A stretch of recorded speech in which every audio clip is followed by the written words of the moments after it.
Des bébés morts et séquestrés à l'hôpital Jeanne Ebori. C'est ce que dénonce le prophète Bruno Gwambina dans une vidéo publiée sur sa page Facebook ce lundi 22 janvier. Très connu pour ses prises de position, cet homme de Dieu a décidé de sonner l'alerte générale sur ce sujet. Jeanne Ebori. Le CTRI doit se pencher sur ce problème-là.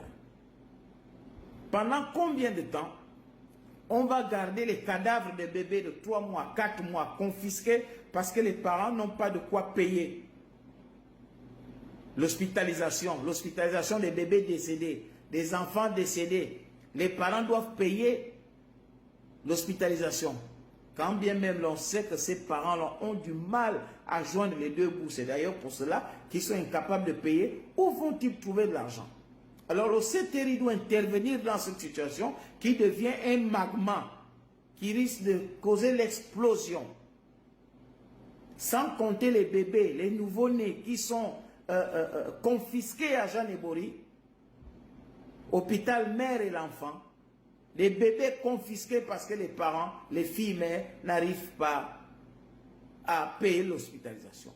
Mais à quoi sert l'État? Est-ce que ces hôpitaux-là ne sont pas des hôpitaux publics? Est-ce que l'État fait maintenant du business? Est-ce que l'État ne recherche plus, ne met plus l'accent sur le social, qui est sa mission régalienne? Selon le prophète Benin Gwambina, l'hôpital Jeanne Ebori est devenu une véritable prison pour bébés. Et pourtant, quand quelqu'un n'arrive pas à payer l'hospitalisation dans un hôpital public, doit-il aller en prison? Parce que c'est ça. Quand les enfants, les bébés sont confisqués depuis la naissance, quel serait l'avenir d'un enfant qui va déjà en prison à la naissance?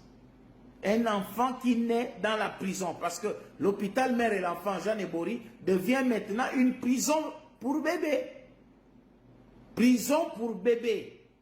Parce que parfois on laisse maintenant les parents partir, maintenant c'est prison pour bébés. Après avoir été prison pour bébé et maman, maintenant c'est prison pour bébé, prison pour cadavre des bébés.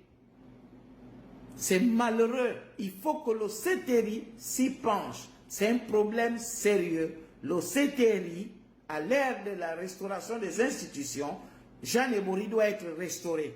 Le CHL doit être restauré, comme toutes les autres institutions.